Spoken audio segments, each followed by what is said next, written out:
Herkese merhaba arkadaşlar. Afra ve Mert sevenlerine çok güzel yeni haberlerimiz var. Bu süreçte abone olmayı ve videoyu kesinlikle beğenmeyi unutmayınız ama sizlerden ricamız abone olun ki daha yeni haberleri kaçırmayınız ve hangi ülkeden izliyorsunuz? Düşünceleriniz nelerdir Afra ve Mert aşkı için? Yorumlara da yazınız dostlarım. En az 250 beğeni bekliyorum Afra ve Mert hiç ayrılmasın diyorsanız. Konumuza geçelim.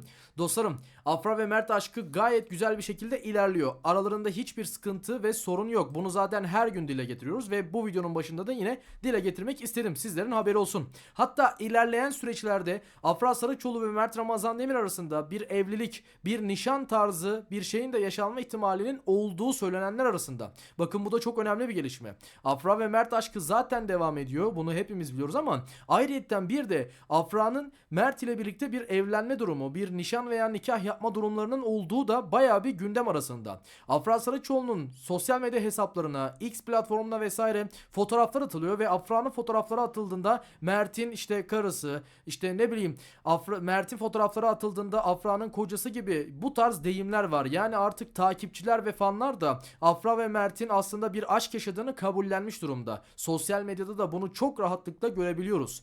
Yani o yüzden Afra ve Mert aşkı gayet güzel ilerliyor ve aralarında da hiçbir sıkıntı veya sorun yok. Hatta ilerleyen dönemlerde dizilerinin belki bitmesiyle beraber bir aşk, bir evlilik fotoğrafı, bir işte nişan fotoğrafı, nikah fotoğrafı resmiyette görünebilir. Afra ve Mert aşklarını bu şekilde ilan edebilir fanlarına. Hiç beklenmedik şekilde. Çünkü dünya çapında bir ünlülükleri var. Aynı zamanda Afra Saraçoğlu'nun yeni bir reklam fotoğrafları var. Bu reklam fotoğraflarını sizlere ayrı bir videoda tekrardan paylaşacağım ama Afra'nın gerçekten bu yeni fotoğrafları bayağı bir gündem oldu. Sosyal medyada binlerce like aldığını söylemekte yine fayda var. Afra'nın setten gelen yeni görüntüleri var. İşte yeni bir e, nasıl diyelim reklam çekimi görüntüleri var. Bunların hepsini sizlerle paylaşacağız. Tek yapmanız gereken abone olmak ve kaçırmamak. Ayrıca şunu söyleyelim. Afra ve Mert'in yazın bir projede yer alma ihtimalleri gün geçtikçe daha da yükseliyor. Bu nasıl yükseliyor? Çünkü her geçen gün yeni bir açıklama gelmeye devam ediyor. Bunlardan biri Mert yeni bir açıklama yaptı ve bu açıklamasından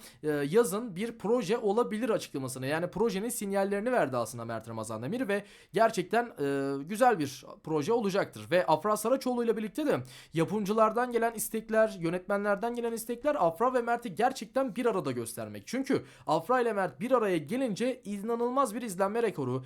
Platformlarda, özellikle dijital platformlar Afra ve Mert'i yan yana getirmek için ellerinden geleni yapıyorlar. Çünkü ciddi anlamda bir kitleleri var Afra ve Mert'in.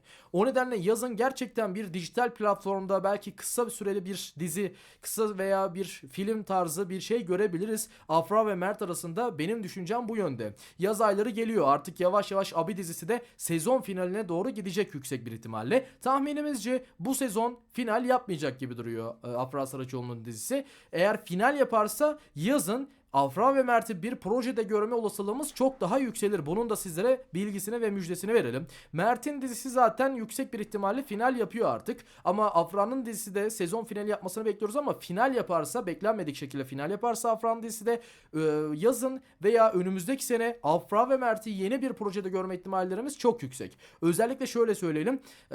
Afra'nın da eğer dizisi biterse, Mert'in de dizisinin bitmesiyle önümüzdeki sene, yani yeni bir dizi döneminde Eylül-Ekim aylarında Afra ve Mert'i yepyeni bir projede görme ihtimallerimiz yüksek. Çünkü sizlere söylediğim gibi yönetmenler, işte yapımcılar, yani inanılmaz derecede herkes Afra ve Mert'i yan yana görmek istiyor. Ama takipçiler zaten bunların en başında yer alıyor. Ama şunu söyleyelim. Afra ve Mert birbirleriyle aynı projede oynamak istiyor mu? Önemli olan da bu. Eğer kariyerlerini düşünüyorlarsa ve gerçekten kendilerini ününe ün katmak ve daha da geliştirmek istiyorlarsa, dünya çapında gerçekten bir yayılma istiyorlarsa, ki çünkü Yalı Çapkını ile beraber Afra ve Mert'in gerçekten inanılmaz derecede bir ünlülük aldığını ve dünyaya aslında bu şekilde tanındığını görebiliyoruz ki sanırım 100'den fazla ülkeye de satıldı. O nedenle eğer Afra ve Mert tabii ki birbirlerini aynı dizi içerisinde görmek istiyorlarsa onlar da bu süreçte kabul edecektir bu teklifleri ve gerçekten Mert'le birlikte, Afra ile birlikte bir dizi içerisinde, bir proje içerisinde yer alacaklardır.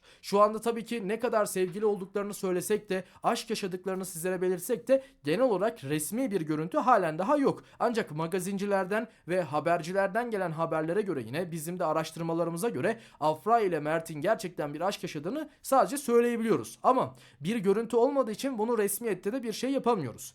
Biz tahminimizce yaz aylarında Afra ile Mert'in bir görüntü vereceğini düşünüyoruz. Magazincilere, bir habercilere, yani bir görüntü vereceklerini tahmin ediyoruz. Çünkü yani şu anda aşklarını zaten geçen seneden beri gizli yaşamalarının bir sebebi var. O da yapımcıların bu şekilde istemesi. Yani bir sözleşme imzaladıkları da yine iddia edilenler arasında zaten. Bunları çok iyi biliyorsunuz eğer bizi takip ediyorsanız. Böyle bir şey olduğundan dolayı da aşklarını tam olarak göstermiyorlar. Böyle olunca tabii ki yani çok düşük de bir ihtimal olsa belki de şu anda Afra ile Mert ayrılar. Yani böyle bir ihtimal bizim gözümüzde yok. Ama ne olursa olsun net bir resmiyette bir şey olmadığı için de tabii ki yine de bir ayrı olma ihtimalleri çok da düşük olsa evet var. O nedenle yani belki de ayrılar ve aynı dizide, aynı bir projede yer almak istemiyorlar. Böyle bir şey de olabilir. Ama zannetmiyorum ki onların kariyerlerini daha fazla düşüneceklerini ben düşünüyorum. Zannetmiyorum ki onların kin veya öfke içerisinde olmadıklarını, bir aynı projeden teklif gelse tekrardan kabul edip ve gerçekten sevgi dolu, seve seve o projede oynayacaklarından eminim dostlarım. O nedenle Afra ve Mert'e biz sosyal medyadan gerçekten bayağı bir, özellikle fanlar ve takipçilere sesleniyorum. Bayağı böyle bir nasıl diyelim, onlara yoğunlaşmak gerekiyor. Yani hep onlara tweet atmak gerekiyor. Onlara baskı yapmak gerekiyor. Gerçekten ikisini de aynı projede görmek için. Ancak o zaman gerçekten Afra ve Mert aşkında aslında güzel gelişmelerin yaşanma ihtimali daha da yükselir diye düşünüyorum. Çünkü yapımcılar da bunu görecek, yönetmenler de görecek ve Afra ile Mert'i birbirine getirmek için, işte onları birlikte görmek için her istediklerini yapacaklar diye düşünüyorum. Benim düşüncem bu. Afra ile Mert aşkı halen daha söylüyorum ki bizim düşüncemize göre gayet güzel bir şekilde ilerliyor ve aşklarında hiçbir sorun veya sıkıntı yok. Tabii ki bazı antiler, işte bazı kötü fanlar tarafından veya işte magazinci, haberci, muhabirciler tarafından yapılan haberlerde tabii ki birazcık da bu süreçte birazcık yani prim kasmak amacıyla Afra ile alakalı işte şununla aşk yaşıyor, işte Poyraz Yosmoğlu'yla, işte Mert için işte şununla aşk yaşıyor, bununla aşk yaşıyor gibi bir sürü haber çıktı. Ama bu haberlerin yaklaşık şu son 6-7 aydır hiçbir şekilde gerçek olmadığını çok rahatlıkla gördük. Mert Ramazan Demir'in bir kızla aşk yaşadığı söylenmişti, gece kulübü çıkışı vesaire filan, ama bunların hepsi ya ortalıkta yoktu ve tamamen yalandı. Afra ile alakalı da geçen çıkan haberler yine yalandı. Yani bu tarz haberler hep yalan ve gerçekten kanıtlanan bir şey yok. O nedenle Afra ve Mert aşkı devam ediyor aslında. Bunlar tamamen oynanan bir oyun dostlarım. Bilginiz ve haberiniz olsun. Sizleri çok seviyorum. Sizlere en doğru bilgili haberleri vermek için elimden geleni de yapıyorum. Bu süreçte abone olmayı, videoyu kesinlikle beğenmeyi unutmayınız. Düşüncelerinizi de yoruma bekliyorum. Kendinize çok iyi bakın. Sağlıcakla kalın dostlarım. Yeni haberlerimizde ve videolarımızda, canlı yayınlarımızda görüşmek üzere. Sizleri seviyorum. İyi akşamlar diliyorum.